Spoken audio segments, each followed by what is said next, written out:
Joining me now is former Fulton County Public Defender and former Assistant District Attorney Chandelle Summer. Chandelle, thank you so much for your time today. Maybe a bit confusing. The law is somewhat unique in Georgia that you can actually waive your arraignment.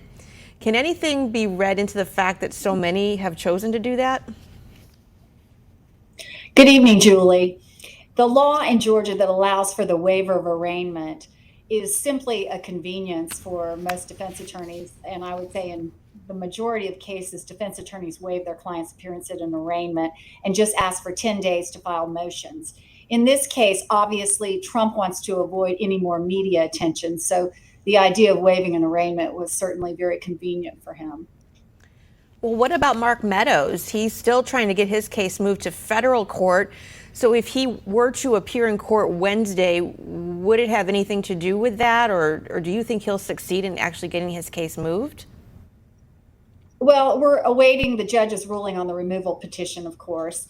And I think he has a very strong removal petition because he's claiming that he was acting within the scope of his federal responsibilities when he was basically taking orders from Donald Trump. And certainly the president has an obligation to ensure that elections are run in a way that is accurate and fair. So under 18 U.S.C. 1080, the federal court has jurisdiction to delve into whether voting systems are accurately maintained, and that includes the computer systems like the Dominion system here. So I think he has a very strong federal removal claim. However, it's interesting to note that in Donald Trump's case in New York, the one based on the hush money allegations, he asked for removal to federal court and it was denied. So let's talk about Fani Willis. She is still taking heat from Georgia Republicans. What can you tell us about a new law that could have her removed for bringing the DA's office, quote, into disrepute?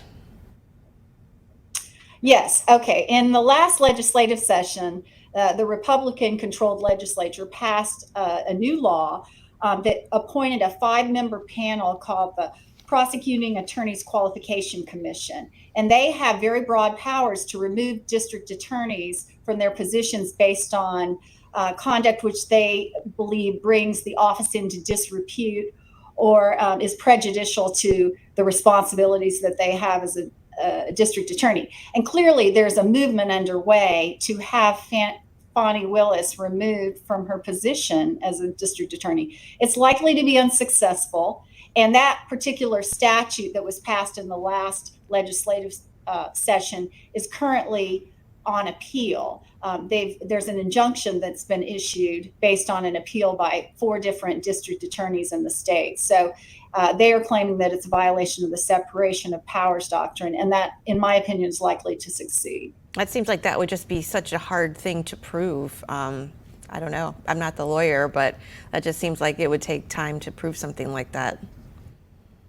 To prove that someone is acting in contrary to their responsibilities. Yes, it's very broadly worded, right, which is part of the problem with the statute. You can't have something that's not specific as to what you're doing wrong. Otherwise, it just leaves it to the whim of political processes. So I think it's likely that the statute will be struck down. So she doesn't really have anything to worry about in that regard, in my opinion. However, there's also a movement underway by the House of Representatives to have her office defunded, which I think also is unlikely to succeed. Okay. Well, let me ask you then about the big question around all of this. Are any of the lower level defendants in this case going to flip? What is your sense of that and what that could mean, and what would be the timing on something like that? I think that there's the possibility that Mark Meadows might flip. He's the one who is closest to the president and certainly has a lot of inside information, and he seems very interested in his own fate. The other particular defendants, they certainly all have incentive to flip because there's jail time that is likely to occur if they don't. And money and legal fees, right? The legal fees and money, which I think are less concerning to them because I think the MAGA Inc. comment that Jenna Ellis made on Twitter is probably resonating, and they're likely to be funding the defense for all of these individuals. But it's interesting to me, it's almost like a capitalist society within this group.